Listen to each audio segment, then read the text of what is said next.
So welcome guys to MC Tech.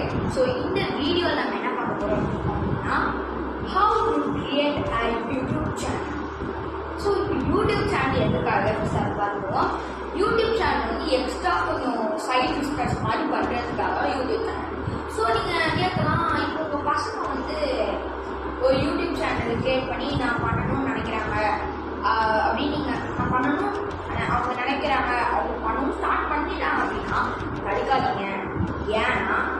ஏன்னா அதுதான் உங்களோட வாழ்க்கையை மாற்ற போகுது.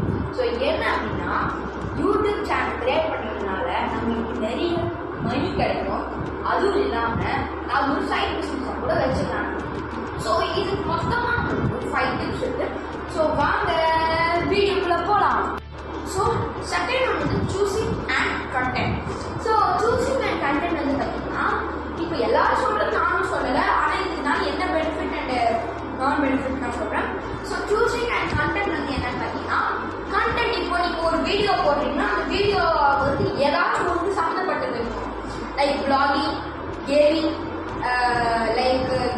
அப்புறம் டெக்னாலஜி, இந்த மாதிரி டெக் சேனல்ஸ், இந்த மாதிரி நிறைய சேனல்ஸ் நீங்கள் கண்டென்ட்டாக யூஸ் பண்ணலாம். பட் ஒன்று மட்டும் என்னன்னா கேமிங் சேனல் நீங்கள் யூஸ் பண்ணுறது ரொம்பவே கஷ்டம் நான் சொல்ல மாட்டேன், ஆனால் ஓரளவுக்கு ஓரளவுக்கு அந்த கண்டென்ட் இருக்குது. ஏன் அப்படின்னா இப்போ நம்ம நார்மலாக விளாக்ஸ் அந்த மாதிரிலாம் எடுக்கும்போது நம்மளுக்கு நார்மலாக தான் எடிட்டிங் அந்த மாதிரி தான் இருக்கும். எடிட்டிங் அவ்வளோ பெரிய இந்த வேல்யூ இருக்காது.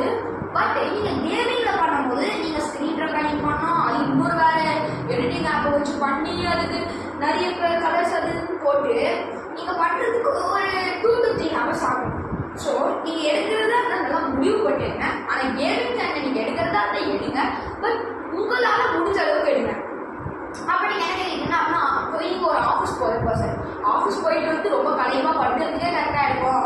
எப்படின்னா எடுங்கன்னா உங்கள் லீவ் டைம் மஸ்ட்டுன்னு சொல்ல மாட்டேன், லீவ் டைம்ல நீங்கள் கொஞ்சம் ட்ரை பண்ணி பாருங்க. அப்படி இப்படின்னு ஒரு லாங் போட எடிட் பண்ணுறதுக்கு ட்ரை பண்ணி பாருங்க. ஓகேவா?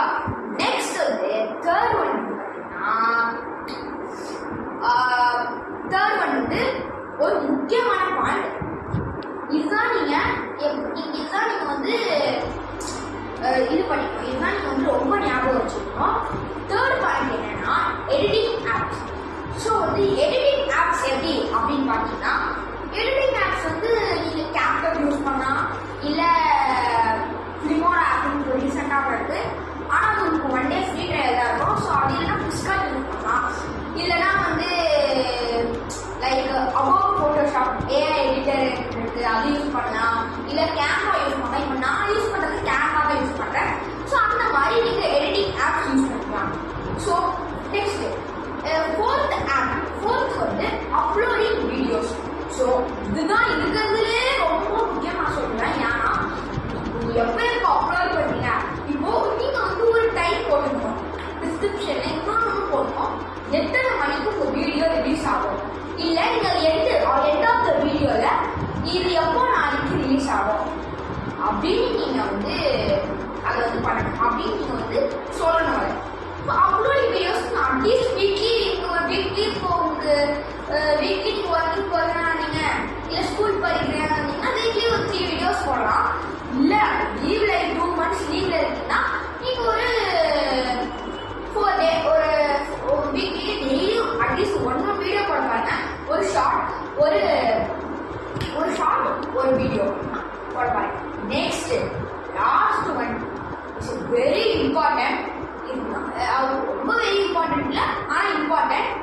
என்ன அப்படின்னு பார்த்தீங்கன்னா வந்து ஸோ 5th ஒன் வந்து இப்போ நான் சொல்ல போகிறேன், மறக்காமல் டெய்லியில் என்டர் பண்ணி வச்சுக்கோங்க. 5th பாயிண்ட் என்ன அப்படின்னா கிளாரிட்டி. ஸோ இப்போ நீங்கள் எந்த அளவுக்கு வீடியோ கிளாரிட்டியாக போடுறீங்களோ அந்த அளவுக்கு உங்கள் வீடியோ உங்களோட அந்த அளவுக்கு உங்களோட வீடியோ நல்லா ப்ரொமோட் ஆகி எல்லாரும் வியூஸ் போகும், இல்லை லைக்ஸ் போகும். என்ன அப்படின்னு பார்த்தீங்கன்னா இப்போ நான் எடுக்கிறது வந்து ஒரு விவோ Y5G ஆப்பில். ஆனால் இத்தனை நான் எடுத்து கிட்டத்தட்ட 2 வருஷம் ஆகுது. இது எங்கள் அம்மாவோட ஃபோன் தான், எடுத்து 2 வருஷம் ஆகுது. ஆனாலுமே ஒரு கிளாரிட்டி பர்ஃபெக்டாக இருக்குது. ஆனால் நான் இன்னொரு இதுலேயும் எடுப்பேன், அதுவும் விவோ தான். பட் அதோட இது வந்து பார்க்க நல்லா இருந்துச்சு. ஏன்னா அது வந்து இப்போ கொஞ்சம் பழைய பொருள், இது பண்ணது ஒரு 5 இயர்ஸ் ஆயிருக்கும். இது 2 இயர்ஸ் ஆகியும் 3 இயர்ஸ் ஆகியும் இது இன்னும் எந்த கிளாரிட்டியும் இல்லாமல் போல. இப்போ நான் பேசுறது கூட உங்களுக்கு கிளாரிட்டியாக இருக்கும், இன்னும் ஃபில்டர்ஸ் போட்டால் இன்னும் கிளாரிட்டியாக இருக்கும், அவ்வளவுதான். ஆனால் நீ கேமரா எது யூஸ் பண்ணாலும் எந்த வித கம்ஃபர்ட் பண்ணாங்க போஸ்ட் பண்ணாங்க நீங்கள் உங்கள் ஃபோனை வச்சு அழகாக யூடியூப் சேனல் ரன் பண்ணலாம். ஆனால் இந்த 5 டிப்ஸ் வெறும்